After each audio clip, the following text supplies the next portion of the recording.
Lawn Boy, chapters 11 and 12. I'll read out loud. Business and the Art of Creative Misrepresentation. It was still raining softly that afternoon as I pedaled home from Arnold's, but the sun was coming out and I knew we'd be able to work the next day. I'd told Arnold what happened with Rock. He nodded. As you become more successful, you'll attract more attention, good and bad. It's a fact of business. It was good that Mr. Powdermilk showed up. With our unique situation, it might be difficult to call the authorities. Are we breaking the law? Not at all, not at all. But it might be difficult to explain how all this could happen without your parents knowing. I watched as Joey Pow waved, got in his station wagon, and drove away. I'm going to tell them I'm just waiting for the right time. Soon? The right time should be soon. I nodded. Maybe tonight. And just for the record, I tried. Mom came home around 4 o'clock from her summer job. Dad came out of his lab in the basement. I helped in the kitchen, and we had a proper sit-down meal. After the meal, Dad read the paper, and I helped Mom with the dishes, and then we went into the living room to watch television. Just after Dad put the paper down and Mom turned the set on, there was a moment. Mom, Dad, they both looked at me. I've been mowing lawns. Seemed lame. Try again. I mean, I know how hard you work. Still lame. All right. Shoot the moon. Mom, Dad, if you could have anything you wanted, anything, what would it be? Mom looked at me. Is this a game? No, seriously. Anything you wanted, what would it be? She frowned, thinking, well, I would hope that you have a happy and fulfilled life. I mean stuff. Is there any kind of stuff you want? I looked at Dad. Same for you, anything. I'd agree with your mother and hope that you have had a good life. I have a good life, I thought. And I have over $50,000. Thanks, both of you. But hey, like I said, I mean stuff for yourselves. Isn't there anything you would want?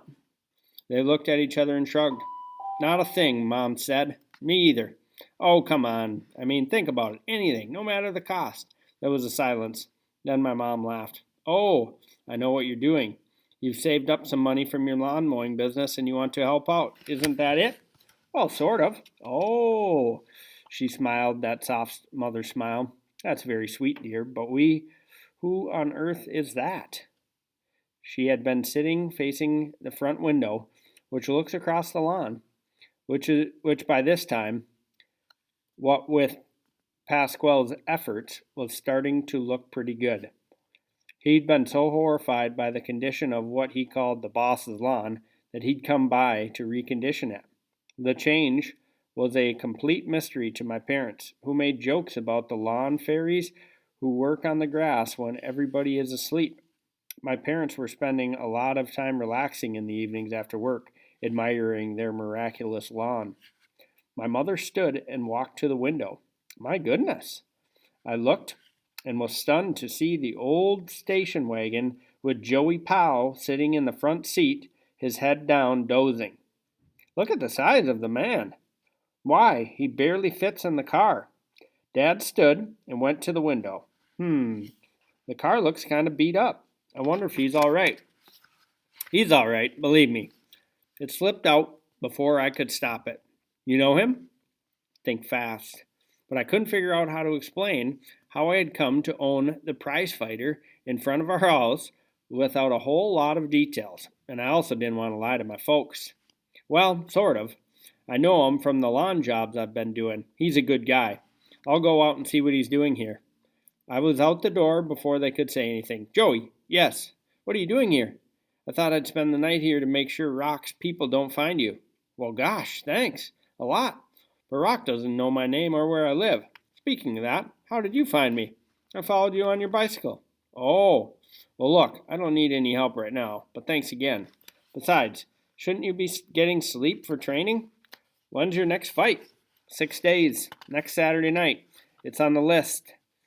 They send sponsors. I left the list at Arnold's. Oh, Joey, my parents don't know what I do at Arnold's and that I'm sponsoring you. Not yet. That is, I'll tell them, of course, but I haven't gotten around to it yet. I can't figure out a good way to tell them how everything happened, and they might not understand my involvement in, well, the fight game. Do you want to be my sponsor? Oh, no, that's not it. I'm glad that we're working together, especially after today, and thank you again for that. No problem. Is your fight next Saturday on television? I think so. Can't you come to the arena though? The sponsor should watch the fight in person. It would be hard for me to get there, but I'll watch it on television. I really will. I'm rooting for you, Joey. I know you're going to win. I just feel it. Now go home and get some rest and concentrate on your training. You only have 6 days to get ready. I still worry about Rock. I'll be fine, really. And thanks for everything. He looked at me. I'll be fine. He nodded. And as I watched him drive away, I really believed it. Chapter 12, page 69. Team management in times of uncertainty. The next day started out normal, or as normal as anything had been this summer. The rain had stopped and the grass dried. I rode my little mower over to Arnold's to check the notebooks to see where the jobs were. By now, the whole thing pretty much took care of itself. Everybody knew where to go, what to do. Well, I sighed. Another day. Arnold nodded. It's a good crew. They know what to do. It's the best kind of business. Everybody is happy, everybody makes money, and the lawns get good care. Speaking of knowing what to do, did you talk to your parents last night? I tried, Arnold. I really did. But then Joey showed up, and the opportunity was gone. Joey showed up? What do you mean? So I told him about Joey following me home and how difficult it became to talk to my parents about all the money things. I couldn't see just how to break it to them by explaining that I own a heavyweight prize fighter, so I figured I would maybe wait until tonight. Or this afternoon. It's Monday, and they both get off work at noon today. Arnold nodded. All right, then. But for sure today. I'm really getting uncomfortable about keeping secrets from them, and I want your parents to set up a proper account for you. Today, for sure. What are you going to do now? The Beckwith lawn. I might as well take my mower over there. Keep my hand in. I worked for 2 solid hours and only half the lawn done before I needed to refuel. I'd started to put gas in the mower when I remembered my cell phone. Arnold had bought a bunch of phones and given one to each of the crews and to me so that we could keep in touch throughout the day. It bothered me that I had the thing in a belt holster while messing with gas after I'd seen something on television about how cell phones might spark and blow things up. So I took it out of the belt holster and was just setting it on the ground when it went off. I had it set on vibrate so I could feel it because with that old mower, there was no way I could hear it. The vibration scared me so much I dropped it. I grabbed it. The call was from Arnold. Hi, what's up? It might be best for you to head home right now. His voice sounded clipped and unnatural. What? Home. It would be good for you to head home. You mean your place or my home? Yes, right. Head for home now. And then nothing. I looked around, half expecting to see something that would explain what I'd just heard. Nothing, of course. I went over Arnold's words again, trying to remember. I dialed his number. It rang and rang. This is Arnold. Please leave a message. I started to leave one and then decided not to. Something was definitely wrong. He had said, head for home. I looked at my watch. Nobody would be there for an hour. Why head home? Why not go to his house? And why had he cut off so abruptly? Rock. It must have something to do with him. But Joey Powell had pretty much taken care of that. Maybe not. Maybe Rock had come back and followed some of the men to Arnold's house and figured out that Arnold kind of ran the show. And then they came this morning. And what? I had to go see, but carefully. I parked the mower and ran the 4 long blocks to Arnold's. I stopped across the street in back of the Jameson's hedge and studied Arnold's house. His Toyota was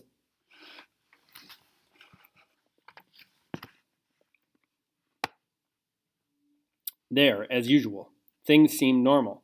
Nothing was moving on the porch or in any of the video windows that I could see. I watched for what seemed like an hour, but it was probably only 15 minutes or so. I tried to slow my breathing down from the run over, and I clenched my hands into fists to stop the shaking. I finally decided to walk up to the house and check it out, and had started to creep out of the hedge when I saw it. Behind the curtain on the living room window, a man's head appeared. Just for a second, the curtain shifted and I saw him. I moved back behind the hedge. Rock, either him or his identical twin. So Rock was there, probably with some of his men, and they must have Arnold. So now what? They had Arnold, and they wanted what? They wanted money. More money than before, for sure. But what else? They wanted me? They wanted me to get the money? With a jolt, I realized there was nothing I could do.